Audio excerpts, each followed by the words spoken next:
उत्तर प्रदेश में हिंसा का राज हो गया है। कानून का राज यहाँ नहीं रह गया, जंगल राज रह गया। हम उत्तर प्रदेश में दलित और पिछड़े समाज की महिलाओं को और पुरुषों को जिंदा जलाए जाने की घटनाओं का जिक्र कर रहे हैं। मुझे अभी कायदे से याद है कि 89 से लेकर के 2017 तक मुलायम सिंह,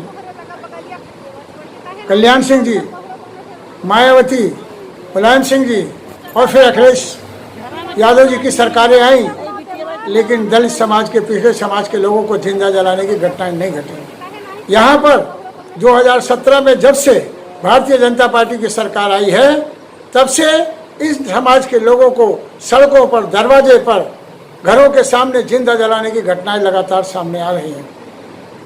पहली घटना का मैं जिक्र करूंगा। उत्तर प्रदेश के आगरा जिले में ग्राम रसूलपुर के थाना एतमादपुर की बात है। वहाँ एक वाल्मीकि समाज के प्रधान को इसलिए जिंदा ठाकुरों ने जला दिया क्योंकि वो ठाकुरों के कहने पर आदेश नहीं कर रहे थे, और पुलिस उस समय पहुंची जब लाश पूरी जल के राख हो गई, तब पुलिस पहुंची। किसी को नामजद नहीं किया गया, कोई गिरफ्तारी नहीं हुई। आगरा में ही एक दलित समाज की महिला जो मर गई थी, उसकी बॉडी को ला करके, उसके शव को ला करके चिता सजाई गई और उसके ऊपर उसको रख करके आग लगाने की जब बारी आई तो उसी गांव के ठाकुर लोग लाठी लेकर के आ गए और चिता को गिरा दिया और ये कहा कि ये कब्रिस्तान ठाकुरों का है, यहाँ पर दलित समाज के लोगों का अंतिम संस्कार नहीं हो सकता है। आपको तीसरी घटना बताने जा रहे हैं। उत्तर प्रदेश के जिला उन्नाव की बात मैं बता रहा हूँ, थाना बिहारपुर की बात है। थाना बिहार के ग्राम बाला सथनी खेड़ा की बात है, जहाँ एक हमारी धोबी समाज की लड़की, जिसको मोनी कहते हैं, वो धोबी समाज की है और पढ़ी लिखी थी। उसके साथ लोग अनैतिक अत्याचार कर रहे थे। जब सफलता नहीं पाए तो उस मोनी को, जब वो साइकिल से बाजार जा रही थी तो उसको भरे रास्ते में रोक करके पेट्रोल डाल करके उसको जिंदा जलाने का कुकर्म इस उत्तर प्रदेश की सरकार में किया गया है। और उसके बाद में चौथी घटना उत्तर प्रदेश के फिर उसी उन्नाव जिले के ही थाना बिहार के ग्राम भाटनखेड़ा की बात मैं करना चाहता हूँ, जहाँ ब्राह्मणों ने एक दलित महिला के साथ बलात्कार किया। 4 ब्राह्मणों ने, और चारों जेल चले गए। बलात्कार के केस में चारों जेल चले गए, और जब जेल से जमानत पर कर छूट करके आए तो उन लोगों ने उस महिला को जबरदस्ती कहा कि इस बलात्कार के मामले में सुलह करो।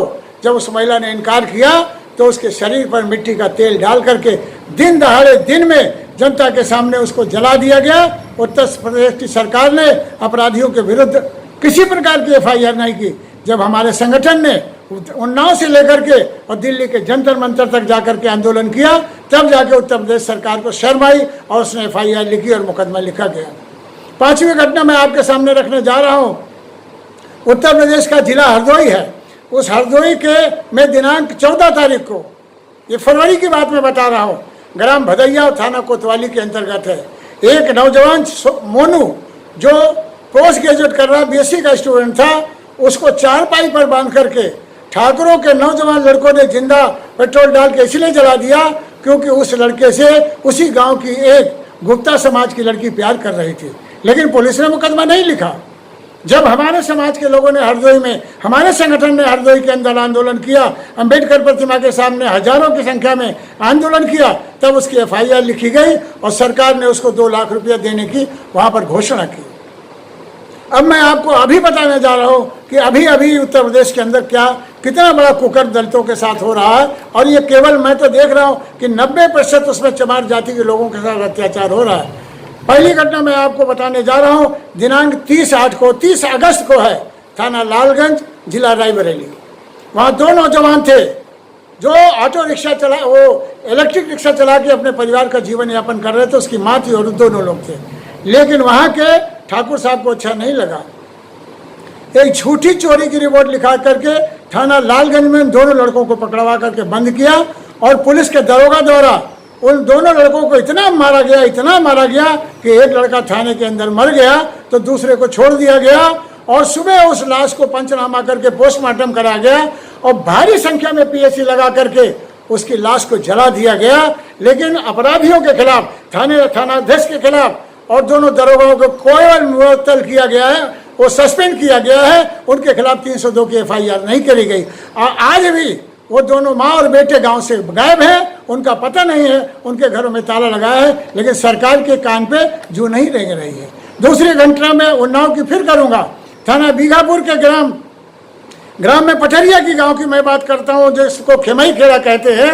उस गांव के प्रधान कमल सिंह ने उसी गांव के रैदास समाज के लड़के को, जिसने उनके खिलाफ FIR लिखाई थी, उसका मुकदमे में सुलहनामा लिखाने के लिए उसको उन्नाव ले गए। जब लड़के ने सुलह लिखने से इनकार कर दिया तो उसको इतना मारा कि वो मर गया, और रात में ला के चुपके से उसकी लाश उसके दरवाजे पे छोड़ दिया गया। पुलिस सुबह आई, लाश का पंचनामा किया, चुपचाप उठा लेकर के पोस्टमार्टम करा और उसको आग के हवाले कर दिया, लाश को जला दिया, लेकिन FIR नहीं लिखी गई। आज तक किसी के खिलाफ FIR नहीं लिखी गई, और न उस मृतक को किसी प्रकार की कानूनी सहायता या वित्तीय सहायता वहां पर नहीं मिली गई है। अभी मैं 5 तारीख की बात बता रहा हूं। उत्तर प्रदेश की अमेठी से चुनी गई स्मृति ईरानी, जो केंद्र सरकार में मंत्री है, उसके चुनाव क्षेत्र का मैं बात आपको बताने जा रहा हूं। 5 तारीख को गौरीगंज के कोतवाली के ग्राम उत्तर गांव के अंदर जो बस्ती खेड़ा है, उस गांव में प्रेम कुमार नाम का एक लड़का था। आप सुन के ताजुब करेंगे। उसके घर के ठीक दरवाजे ग्राम प्रधान जो उपाध्याय है, वो जबरदस्ती सुलभ शौचालय बना रहा था। जब उसके पिता ने उसको एतराज किया तो आप सुन के ताजुब करेंगे कि उसको बहुत मारा गया, और उसके बाद दिन में पेट्रोल डाल करके जो नींव बनाई गई थी सुलभ शौचालय की, उसी के पास उसको जिंदा जला दिया गया। आप ताजुब करोगे, इतना विभत्स कांड उत्तर प्रदेश में आज तक कभी मैंने सुना नहीं। मेरे हिसाब से उत्तर प्रदेश में दलितों पर, पिछड़ों पर, और यही नहीं, अभी आपने सुना होगा कि हमारा ये जो श्रावस्ती है, श्रावस्ती में एक अल्पसंख्यक समाज के, मुस्लिम समाज के लड़के को जबरदस्ती पुलिस थाने में लाई और इतना मारा कि पुलिस कस्टडी में उसकी हत्या हो गई, वो मर गया। जब पूरा गांव चला गया, पूरा कस्बा चला गया, थाने को घेराव किया गया, तब ऐसो के खिलाफ 302 के मुकदमा लिखा गया, और तब जाके उस लड़के को न्याय मिला। आज मैंने ये वीडियो इसलिए जारी किया है कि उत्तर प्रदेश के दलित समाज के लोग, पिछड़े समाज के लोग, अल्पसंख्यक समाज के लोग अपनी जान और माल की हिफाजत खुद करने की कोशिश करें, और कोशिश ये करें कि सब लोग इस बात पर एडमेंट हो जाना चाहिए, इकट्ठा हो जाना चाहिए, एक जगह आ जाना चाहिए, और ये कहना चाहिए कि ये सरकार उत्तर प्रदेश के दलित, पिछड़े और अनुसूचित जात के समाज की विरोधी सरकार है। ये दलित विरोधी सरकार है, ये पिछड़ा विरोधी सरकार है, ये अल्पसंख्यक विरोधी सरकार है। केंद्र को चाहिए कि इस सरकार को तत्काल संविधान की धारा 356 लगा करके इसको बर्खास्त कर देना चाहिए, क्योंकि यहाँ के मुख्यमंत्री के पास अब कोई ताकत नहीं रह गई है कि उत्तर प्रदेश में कानून और व्यवस्था का राज कायम कर सके। इसलिए मैं इस अपने वीडियो के माध्यम से भारत सरकार से और सुप्रीम कोर्ट से भी कहना चाहता हूं कि वो उत्तर प्रदेश को संज्ञान में ले। यहाँ लोगों की जान और माल का भयंकर खतरा है। पुलिस की आड़ में लगा करके, पुलिस के बल पर यहाँ लोगों की आवाज को दबाने का काम किया जा रहा है। ये लोकतंत्र की पूरी हत्या है। इसलिए लोकतंत्र को बचाने के लिए, आज़ादी को बचाने के लिए, समाज को बचाने के लिए सरकार को चाहिए, भारत सरकार को, कि उत्तर प्रदेश की सरकार को बर्खास्त करे और यहाँ पर फिर से चुनाव कराए। इन्हीं शब्दों के साथ मैं अपनी बात समाप्त करता हूँ। बहुत बहुत धन्यवाद। जय भीम।